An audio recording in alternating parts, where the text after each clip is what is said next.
What is blocking your blessing? Or what is blocking your breakthrough? Breakthrough from worry, doubt, addiction, whatever is holding you in this continual cycle of freaking out, losing your crap, whatever. Because I know this past week has been just, I freaked out and I had a moment. And I just had to, what it caused me to do was sit and be with the Lord and say, what the heck is going on? Why am I responding to this way?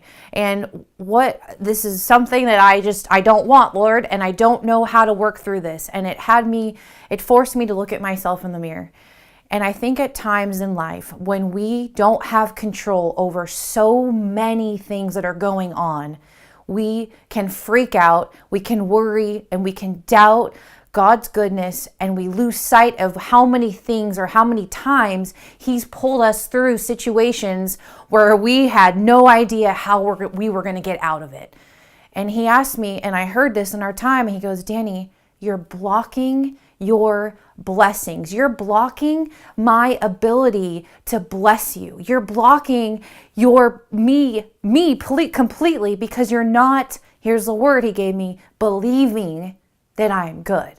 You're not believing that I'm going to take care of all of these things that are going on around you. And it's funny because what He does is He puts me in positions where I can get really sick. I get really sick, or even if it's just a fever. But this past week I had the flu, but it was just, I haven't been this sick in so long. But what that did was, through the pain of me being sick for a few days, it brought about a blessing just last night. And it answered a prayer of me being, what do I do? And how do I move forward with this situation? And I had no idea what to do. But last night He spoke so much peace. But because I was sick, it opened up an opportunity for Him to bless me. And that's what He does. And that is the definition of Romans 8:28. That He says that He works all things, that word all things together for the good of those who love Him and are called according to His purpose. Meaning, if we just rest in Him and we believe that He is a good Father, a good God, He's going to blow our minds if we allow Him to do it. And I am such a control freak, and I will own that. And I have to let go of situations that I cannot see the outcome, or I can't see beyond the hill, because I freak out about what's going to happen. I want to make things happen because I'm a goal person. I have A, B, and C covered. I have all the bases covered. But this season of life, He has been asking me, Dani, one day at a time is all I want you to worry about. That's it. Not even that worry, but think about. One day at a time. Just get through today, because you're a planner and you want to take care of things, but that's you still doing everything in your own strength. Are you going to be God of your life? Or are you going to let me be God of your life? And that is just ringing in my head and my heart lately. And yesterday I taught at the Phoenix Dream Center, and it's so cool because He brings in the most unlikely way how He speaks to you, and it puts you in check. And that happens to me a lot. And one of the girls, she opened up, and her name's Lexi, and she goes, you know, it's funny, Dani. And she goes, I never had that problem. I've always had confidence, shouldn't say that word, but she goes, I always knew, because she was homeless. She goes, I always knew that I was going to have a place to sleep every night. She goes, in the homeless world, there was homeless people just walking around all day. They were freaking out about what they were going to live. That was their daily routine of where they were going to sleep at night. All day, she said, from when they woke up through the course of the sun going down, they were freaking out about where they were going to lay their head at night. And Lexi said, you know, I just never was worried about it.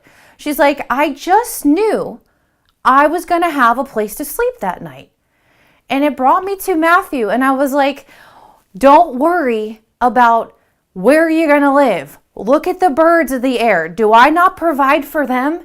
And that opened that up. She had this confidence. She had this belief, even without her knowing God at that moment, that she was going to be okay. And she always had a place to live. And I asked her that.